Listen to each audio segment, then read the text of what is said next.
मैं 10वीं का ये इंग्लिश 10th यूपी बोर्ड के लिए दूसरा पैराग्राफ लेके आया हूँ फर्स्ट चैप्टर इंचेंटेड पूल का। मैं पूरा चैप्टर पढ़ा चुका हूँ। एक चैप्टर में मैं पहले में पैराग्राफ का क्वेश्चन आंसर छटवा चुका हूँ। अब ये दूसरे में इसमें 7-8 आपको आंसर क्वेश्चन याद कराऊंगा, तरीका भी बताऊंगा और सिखाऊंगा। ठीक है, पूरे आप वीडियो को सुने ध्यान से अच्छे से और इसका अभ्यास करें। ठीक है, अच्छे अच्छे तरीके में बताऊँगा। मेरे सारे वीडियो अन्य सब्जेक्ट भी देखने के लिए आप मेरा चैनल चंद्रा जैन गुरु सब्सक्राइब करें। मैं बिल्कुल निस्वार्थ सेवा दे रहा हूँ, तो मैं चाहूँगा कि आप लोग मेरा चैनल घर में जितने मोबाइल हों उस पर आप गुरु दक्षिणा समझ लें, जो भी आप उसको समझें, जो है सभी लोग सब्सक्राइब करें और उसको जितने मोबाइल हो सके उसमें सब्सक्राइब करें और मेरे इन वीडियो को शेयर करते रहें ताकि और भी लोग लाभान्वित होते रहें। मेरा चैनल चंद्रा ज्ञान गुरु है, CHANDRA चंद्रा ज्ञान गुरु CP। ठीक है, ये YouTube पर मेरा चैनल है, इसको आप सब्सक्राइब करें और दूसरों को भी करें। आइए शुरू करते हैं।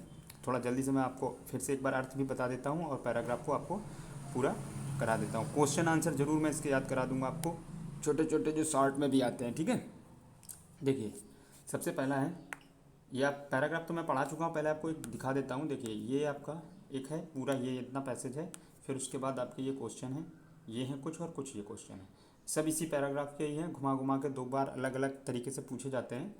ठीक है, तो आइए मैं पहले शुरू करता हूँ। आपको थोड़ा सा जल्दी से बता देता हूँ, जो नए वीडियो हैं अभी तक उन्होंने पढ़ा नहीं है तो उनके लिए मैं बता देता हूँ, है ना। The voice put the question repeatedly one after another. जो आवाज़ थी उसने जल्दी से प्रश्न रखे, जल्दी जल्दी एक के बाद एक आए। What rescues man in danger, जो व्हाट रेस्क्यूज बचाने वाला कौन होता है, मैन इन डेंजर, डेंजर यानी खतरे में। तो आंसर दिया था युधिष्ठिर जी ने, करेज, है ना, साहस।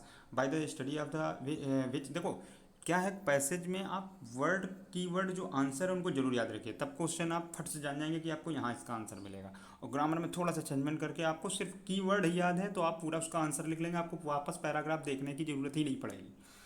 By the study of which science does a man becomes vice, किसके अध्ययन से, किस विज्ञान के अध्ययन से मनुष्य जो होता है वो क्या बन जाता है, बिकम्स वाइस। ठीक है, does present in past, present indefinite है, ध्यान रखिए।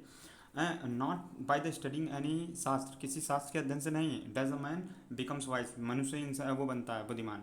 It is the by association with the greet, greet है GREAT, greet in the wisdom that the gates wisdom. ठीक है, इट इज़ बाय एसोसिएशन, मनुष्य संगठित करके जोड़ के, with the greets in wisdom, बुद्धिमानी के चीज़ों को सराकर, ठीक है, दैट ही गेट्स विजडम, तब वो बुद्धिमानी को प्राप्त होता है। ठीक है, बुद्धिमरा भरे कामों को करके वो बुद्धिमान होता है। द यक्ष, आज यक्ष ने कहा, what is the swifter than the wind, हवा से ज़्यादा हल्का कौन है, तो उन्होंने क्या बोला, माइंड यानी मन। What is the more faded than a dried straw, एक सूखे तिनके से भी ज़्यादा जो फेडेड हल्का होता है वो क्या होता है। ठीक है, तो उन्होंने जवाब क्या दिया, उन्होंने जवाब दिया, आ स्ट्रा स्ट्रिकन हार्ट, एक टूटा हुआ हृदय। ठीक है, what be friend as a traveller, एक से जो है साथी कौन होता है, what be friend a traveller यानी यात्री का साथी कौन होता है, तो लर्निंग यानी अध्ययन। ठीक है, who is the friend of one who stay at the home, जो घर में रहता है उसका कौन होता है, तो वाइफ यानी पत्नी। ठीक है, who accompanies a man in death, मृत्यु में कौन होता है, तो धर्म। ठीक है, धर्म।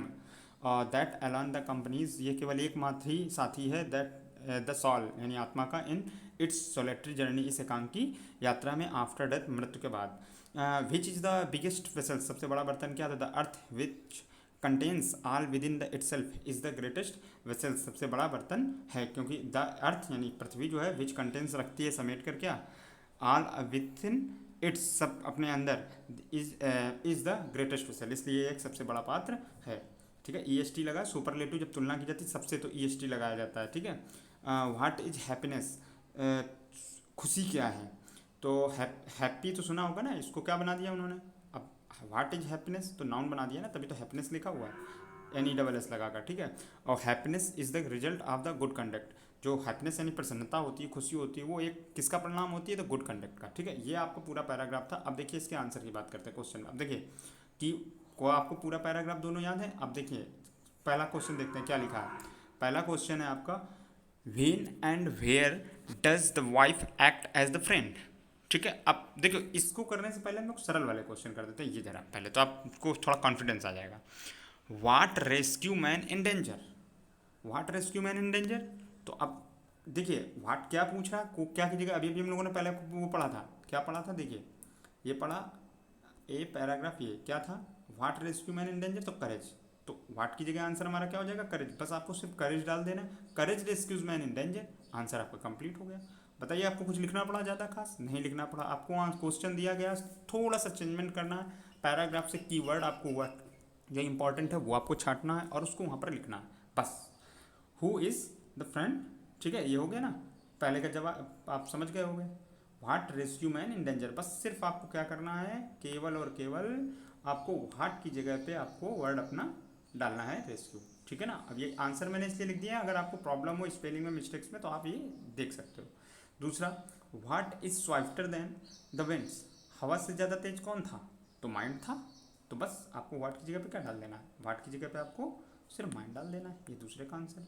अब फिर उसके बाद व्हाट इज हैप्पीनेस, हैप्पीनेस क्या थी, तो किसका परिणाम थी, तो हम लोगों ने अभी ऊपर क्वेश्चन पढ़ा ना, happiness is the result of good conduct, तो देखिए पूरा वही सेंटेंस लिखा है कि नहीं लिखा, आपको कुछ एक्स्ट्रा नहीं करना है, ये चैप्टर वेरी वेरी इंपॉर्टेंट है, इससे पैसेज आता ही है। और फिर अगला क्या है, how can we be happy, हम प्रसन्न कैसे हो सकते हैं, how can we be happy, हम प्रसन्न कैसे होते हैं, तो कैसे होते हैं, गुड कंडक्ट से ही तो होते हैं, वही कृष्ण ये हैप्पीनेस को ही घुमा के पूछ दिया गया इस तरीके से भी, तो आप कैसे बोलोगे, if we have good conduct तो वी कैन बी हैप्पी, हम प्रसन्न कैसे हो सकते हैं, तो हम कैसे हो सकते हैं, हम अच्छा आचरण कर कर, इफ़ यदि वी हैव गुड कंडक्ट, अगर हम अच्छा आचरण करते हैं तो अच्छा आचरण रखते हैं, है माने रखना भी होता है, ध्यान रखिएगा, ठीक है, वी कैन बी हैप्पी, तो हम प्रसन्न हो सकते हैं। फिर उसके बाद क्या है अगला question, what what is more faded than a dried straw, क्या था, तो ब्रोकन हार्ट था ना, एक सॉरो स्ट्राइकन हार्ट, जो दुखी टूटा हुआ हृदय, वो सबसे ज़्यादा ही आपका क्या था, मोर faded then the straw, dried straw, बस यही तो होगा आपका। सिर्फ अब देखो what is the more faded, तो वाट की जगह आप क्या जवाब दोगे, एक जो दुखी टूटा हुआ हृदय, तो बस बाकी पूरा तो वही लिखा है, वाट की जगह ही तो सिर्फ जो आपका कीवर्ड था मेन वही तो पढ़ा है, और इसके अलावा क्या है बताइए, बाकी तो पूरा सेंटेंस वही है, तो ये बिल्कुल आसान है कि नहीं। इसी तरीके से when and where does the wife act as a friend, तो अब इसका आंसर आप क्या लिखेंगे, वेन यानी कब, एंड वेयर कहाँ, does the wife act as friend, तो कहाँ पे काम करती है, मतलब कहाँ पे जो है एक्ट किसकी फ्रेंड के तरीके कब करती है, तो वेयर यानी घर पे, हाउस पे तो करती है कब, जब आपको उसकी ज़रूरत होती है कंपनीज की। अब देखिए इसका आंसर भी आप लोग, अब दो एक्स्ट्रा एक दो क्वेश्चन और देख लेते हैं हम लोग, जैसे ये वेन एंड, अच्छा ये तो वही क्वेश्चन है, देखिए इसका आंसर क्या लिखा है, the wife act as the friend when we stay at home, जब हम घर पर रहते हैं तब हम। उसके बाद दूसरा अगला है आपका, वाट डज धर्म डू अस, वाट डज धर्म डू टू अस, धर्म हमसे क्या करने के लिए कहता है। अब ये एक डज हेल्पिंग वर्ब है पास्ट इंडेफिनिट के लिए, और एक ये करने वाली है, ठीक है, कंफ्यूज मत हो। तो अब क्या हो गया इसमें, इसका आंसर क्या लिखोगे, तो धर्म क्या कहता है, वाट डज धर्म डू टू अस, तो एक ही बात कहता है कि मृत्यु के बाद एकांकी में हम लोगों का क्या था, केवल एक ही साथी होता है, वो भी धर्म। तो अब देखिए क्या लिखोगे आप, धर्म यही तो बोलता है, dharma alone accompanies the soul in its solitary journey after death. अब इसको आप अपनी लैंग्वेज में भी बदल सकते हो, ठीक है, अगर आपका ट्रांसलेशन सही है। तो भाई उन्होंने पूछा व्हाट डज धर्म डू टू अस, धर्म हमारे साथ क्या करता है, ठीक है, तो क्या करता है, धर्म एलॉन अकम्पनी यानी हमारा साथी बनता है, द सॉल आत्मा का, in it solitary journey after the death, मृत्यु के बाद। इफ़, अब अगला क्वेश्चन क्या है, हाउ कैन वी हैप्पी, देखिए वही फिर से प्रश्न आ गया, तो उसके दो आंसर थे ना, if we have good conduct तो we can be happy, very simple. अब ये छोटे छोटे 2 मार्क्स में भी क्वेश्चन अलग से आते हैं शॉर्ट में, ये पैराग्राफ छाटना अलग है, आपको अगर पैराग्राफ के सारे या क्वेश्चन आ गए तो समझ लीजिए आपको 2 मार्क्स वाले सारे आपको आंसर, ये भी 2 मार्क्स का एक है, आपके पेपर में सिर्फ 2 ही आएंगे, 2 के ही आंसर लिखने होंगे। लेकिन अब जो अलग से शॉर्ट आंसर आते हैं 25 वर्ड्स में, उसमें अब आप इतना ही लिखोगे, ज़बरदस्ती उसमें आपको आंसर बढ़ाने की जरूरत नहीं होती है भाई, जितनी बात कंप्लीट होती है मिनिमम वर्ड में आप उतना कर देंगे उसको। फिर अगला क्या, what will happen if we are proud of ourselves, अच्छा अब हम लोगों के अंदर अगर घमंड आ जाए तो क्या होगा, हैं। तो कोई भी हम लोगों को प्यार नहीं करेगा, या था ना कि क्या छोड़ दें तो हो जाएगा, तो प्राउड छोड़ दें तो क्या हो जाएगा, हम लोग हैप्पी हो जाएंगे, ये तो था। दूसरों के द्वारा प्यार किया जाएगा, हम लोग सबके लवली हो जाएंगे। तो अब इसका आंसर क्या लिखेंगे, व्हाट विल हैपन, हम क्या त्याग, क्या होगा, if we are the proud of ourself, अगर हमारे अंदर घमंड हो जाए खुद का, खुद पर, तो क्या होगा, फिर हम किसी के द्वारा प्यार नहीं किया जाएगा हमें। तो if we are proud of ourself, अगर हम खुद पर खुद सारा कॉन्फिडेंस आ जाए, घमंड आ जाए, तो क्या होगा, nobody will love us, हमें कोई भी व्यक्ति प्यार नहीं करेगा। याद रहे, देखो नॉट नो में क्या अंतर होता है, एडजेक्टिव के तरीके इस्तेमाल किया जाता है तब नो बॉडी लगता है, कोई भी नहीं, ठीक है ना, कोई भी नहीं करेगा, ठीक है, कोई भी हमें प्यार नहीं करेगा। आप समझ गए होगे, ठीक है। अब ये, अब इसी तरीके से मैं अभी एक दो पैराग्राफ और लाऊंगा आपको इम्पॉर्टेंट वाले, ये 2011 में पैराग्राफ आया हुआ है, और भी आया हुआ है लेकिन इसमें अभी पड़ा हुआ है, 2011 में आया, 14 में आया, ठीक है, कई सालों में आया हुआ है। तो इसलिए इसके अलावा मैं लाऊंगा, फिर उसके बाद वोकाबुलरी लाऊंगा, है चैप्टर आपका 2 दिन में या 3 दिन में ख़त्म हो जाएगा, आज शायद ये चौथा दिन है, ठीक है, ये पार्ट 4 होगा आपका। इसको दोहराइए, अभ्यास कीजिए, इसको लिखिए अपनी कॉपी पे, ठीक है, क्वेश्चन आंसरों को अभ्यास कीजिए, तो शॉर्ट आंसर भी आपको तैयार होंगे और फिर लॉन्ग आंसर भी मैं आपको सिखा दूंगा लिखना। इतना ही रखते हैं इस वीडियो में, नहीं तो वीडियो फिर बहुत बड़ा हो जाएगा, आप पढ़ेंगे नहीं उसको। चैनल सब्सक्राइब करना ना भूलें, चैनल ज़रूर सब्सक्राइब करें, घर में जितने मोबाइल हों, आस पड़ोस आप किराए पर रहते हो, उनमें चैनल मेरा सब्सक्राइब जरूर कर लें।